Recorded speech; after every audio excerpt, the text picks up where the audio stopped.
In the unforgiving world of ancient and medieval warfare, failure in battle wasn't just a personal defeat, it was a sin that could lead to a fate worse than death, a brutal reminder that honor was the price of survival.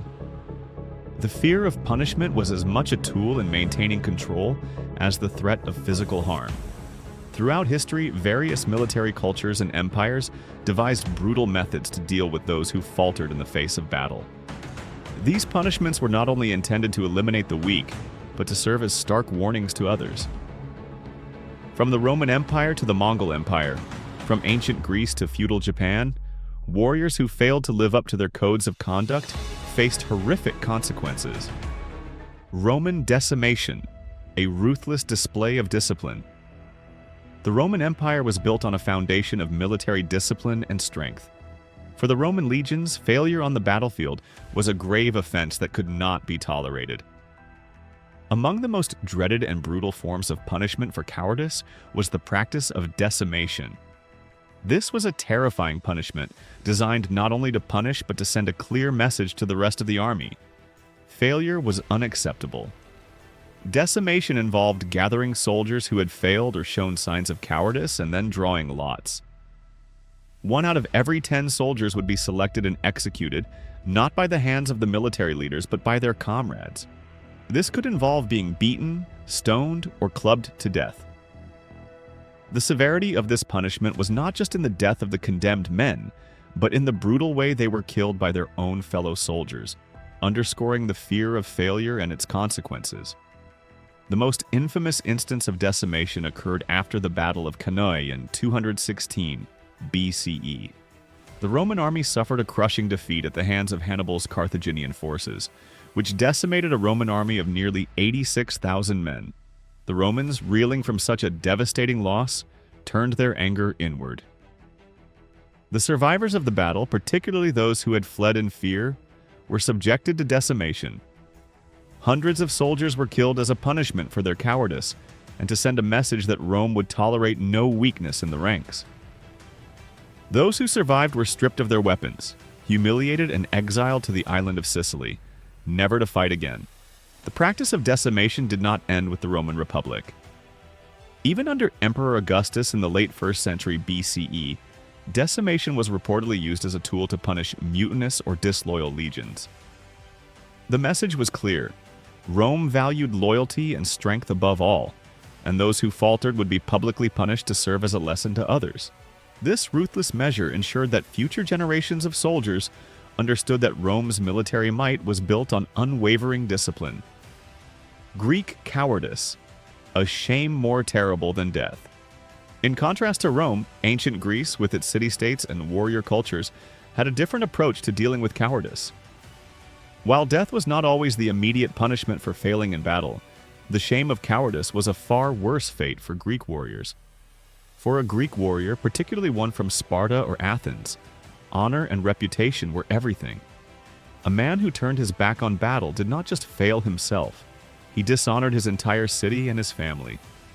To Greeks, the fear of disgrace was often worse than the fear of death. For example, the famous Athenian general Alcibiades, though not guilty of fleeing a battlefield, was accused of abandoning his city at a critical moment during the Peloponnesian War. His decision to escape Athens to avoid a trial was seen as an act of betrayal, and the punishment for this was exile, an affront more devastating than death itself for a man of his stature. In a society where honor was everything, to be exiled was to lose one's very identity and reputation. Sparta, known for its military prowess and austere society, had an even more brutal view of cowardice. For a Spartan warrior, fleeing the battlefield meant total social annihilation. Cowards were stripped of their status, made to wear rags instead of armor, and were often denied the right to marry. They were reduced to pariahs in their own society, and in a world where strength was the highest virtue, this was the worst punishment imaginable. Athens also had its share of disgrace. After the disastrous Athenian retreat following the Battle of Delium in 424 BCE, those who had abandoned their comrades returned to Athens not as soldiers, but as outcasts.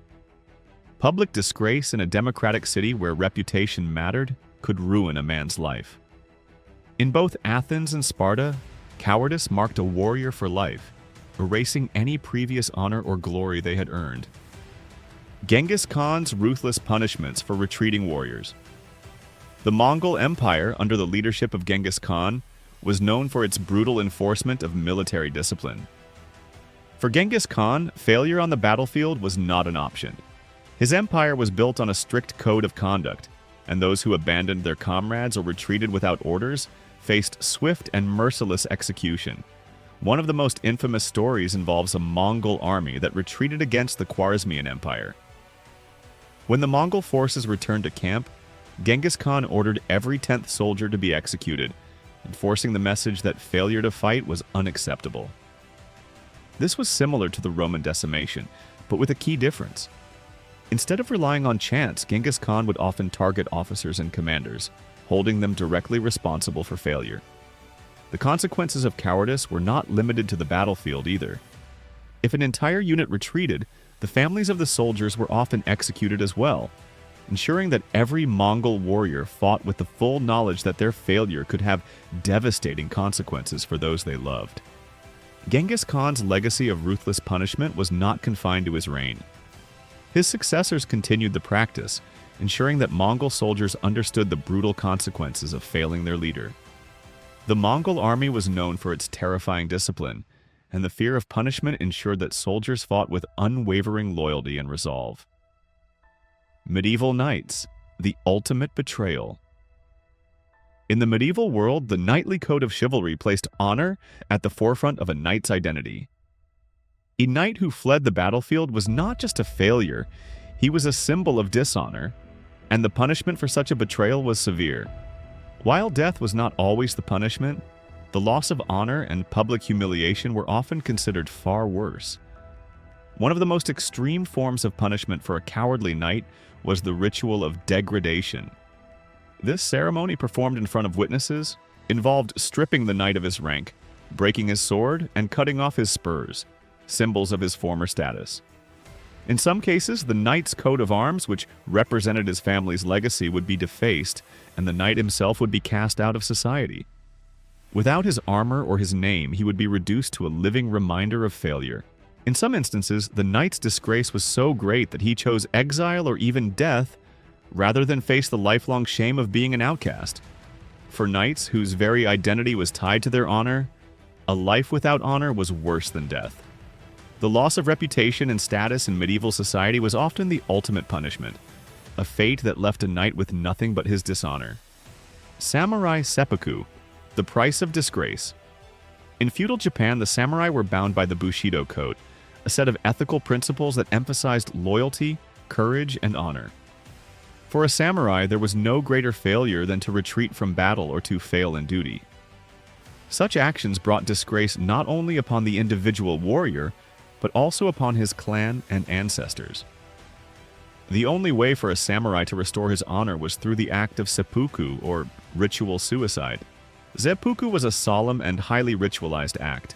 A samurai who had failed his lord or lost a critical battle could choose to take his own life rather than live in disgrace.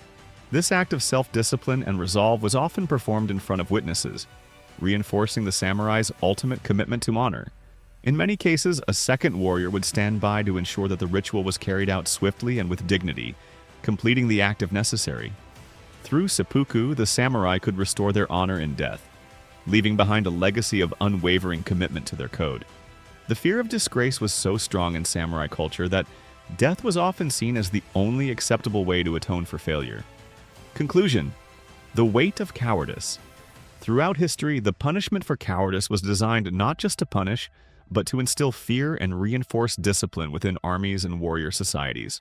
Whether through the brutal decimation of Roman soldiers, the public humiliation of Greek hoplites, the ruthless executions under Genghis Khan, or the ritualized suicides of samurai, cowardice was seen as a betrayal not only of the individual but of the entire society. These harsh measures ensured that warriors understood the gravity of their actions and the dire consequences of failure. The legacy of these punishments lives on in the history of warfare, reminding us that throughout the ages, honor and loyalty were often valued above all else. Thank you for watching. Throughout history, the harsh punishments for cowardice served as a reminder that honor and loyalty were the true foundations of strength. One could only survive by never faltering in the face of battle. If you enjoyed this, don't forget to like, share, and subscribe for more content.